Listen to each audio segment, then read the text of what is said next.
তোকে দেখলে অন্তত তোর ভাবি অর্ধেকটা সুস্থ হয়ে যাবে। শোনো, আমরা কিন্তু এই জায়গায় কেউই সিকিউর না, অতএব আগে সবার আমাদের নিরাপত্তাটা ঠিক করতে হবে। আরেকটা কথা, ছবি তোলা যাবে কিন্তু কোনো ছবি কিন্তু আপলোড দেওয়া যাবে না। দেখ বন্ধু, বাসার কারোর সাথে মন কষাকষি অথবা ঝগড়াঝাটি হয়নি তো? না, সেরকম তো কোনো কিছুই হয় নাই। ওর বন্ধু বান্ধব অথবা আত্মীয় স্বজনের বাড়িতে খোঁজ খবর নিয়েছিস? হ্যাঁ, তোর ভাবি আত্মীয় স্বজন সবার বাসায় খোঁজ নিয়েছে, কিন্তু কারো বাসায় তো যায় নাই। দোস্ত, এখন আমার কি করা উচিত সেটা বল না। দেখ বন্ধু, আগে তোর মাথা ঠিক রাখা উচিত এবং ভাবিকে সুস্থ রাখা উচিত। আর আর হচ্ছে একটা লোকাল থানায় জিডি কর, একটা জিডির কপি আমাকে দিস, আমি দেখি আমার কোনো জুনিয়র অফিসারকে এই অ্যাসাইনমেন্টটা দিতে পারি কিনা। দোস্ত প্লিজ বিষয়টা একটু গুরুত্ব সহকারে দেখ। হ্যাঁ, তুই ছাড়া তো আমাদের আর কোনো ভরসা নেই। দোস্ত, আর একটা ছোট্ট অনুরোধ ছিল। আবার ফর্মালিটি? তুই এক কাজ কর না, অফিস শেষ করে আমার বাসায় আস। তোকে দেখলে অন্তত তোর ভাবি অর্ধেকটা সুস্থ হয়ে যাবে। আসবো রে। আসিস কিন্তু দোস্ত।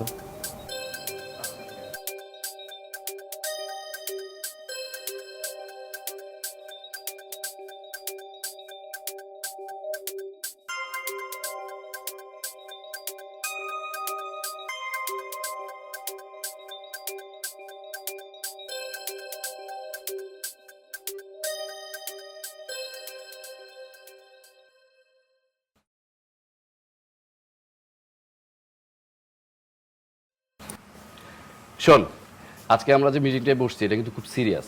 আমি যে কথাগুলো বলবো খুব মনোযোগ দিয়ে শুনবি, আর আমার কথা শেষ হওয়ার পর যদি তোদের কোনো কিছু জানার ইচ্ছা থাকে তাহলে আমাকে প্রশ্ন করবি। আরে পরে, আগে ইন্ট্রোটা তো শুনবি। শোনো, আমরা কিন্তু এই জায়গায় কেউই সিকিউর না, অতএব আগে সবার আমাদের নিরাপত্তাটা ঠিক করতে হবে। আর নতুন সিম সবাই অ্যাক্টিভ করছিস তো না? আছে তো। আসলে নতুন সিম অ্যাক্টিভ করলে কিন্তু হবে না, শুধু আগের ফোনটাও কিন্তু ফালাই দিতে হবে, নতুন সেট ইউজ করতে হবে। আমার আগের ফোন, আগের সিম সব বাসায় রেখে এসেছি। গুড। শোন, ওই কি জানি বলে, আর তো কারো কোনো প্রবলেম নাই নাকি? সবার তো একই অবস্থা? আমার একটু প্রবলেম আছে। কি প্রবলেম? সরি, আমার সিমটা তো নতুন কিন্তু মোবাইলটা আগেরই।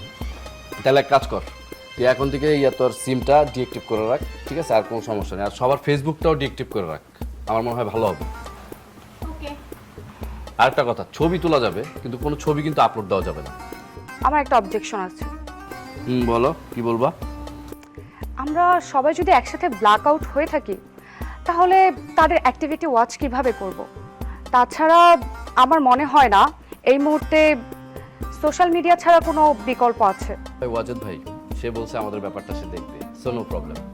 আচ্ছা শোন, এই কার্ডগুলো সবাই নিজ দায়িত্বে নিজের কাছে রাখবি সবাই। নে নে, ভালো হয়েছে না? এটা সবসময় সাথে সাথে রাখবি, ঠিক আছে? আর তোরা ইচ্ছা করলে গ্রুপ ভাবেও ঘুরতে পারিস বা যার যার মতন আলাদা আলাদা ঘুরতে পারিস, সমস্যা নেই কোনো, ঠিক আছে? আর আমাদের এইখানকার গাইডলাইনটা কিন্তু আমাদের নিজেদেরই তৈরি করতে হবে। ও কিন্তু বেশি উল্টাপাল্টা করে। তাহলে তুই ওরা নিয়ে ঘুরিস, সমস্যা কি? এটা ভালো ছিল। তাই তাই এত মানুষ থাকতে তুমি ওরে খুঁজতেছিলে কেন? কিন্তু যে আমাদের গ্রুপের তৈরি ভাই, এটা বুঝতে তুই হবে। আমার আশেপাশেও আসবি না, তাহলে তোর খবর আছে। আমি তো যাই না তোর আশেপাশে, আমার পা যায় রে ভাই। এটা আমার দোষ নাই, আমার পায়ের দোষ। তুই পারে কিছু করবি না। পায়ের দোষ? হ্যাঁ, পায়ের দোষ। দেখ, আমার সাথে শ্যাম থাকলেই চলবে, শোন, আমি না নিজের আমার সাথে তুমি থাকলেই চলবে। আচ্ছা ঠিক এই আছে। যে মানিকে মানিক চিনে, সোয়ারে চিনে, কচু, ওস্টিমারে কালা চিনে, চিনে মাছ অল্প। দুজন দায়িত্ব ভাই হাত মিলেছে।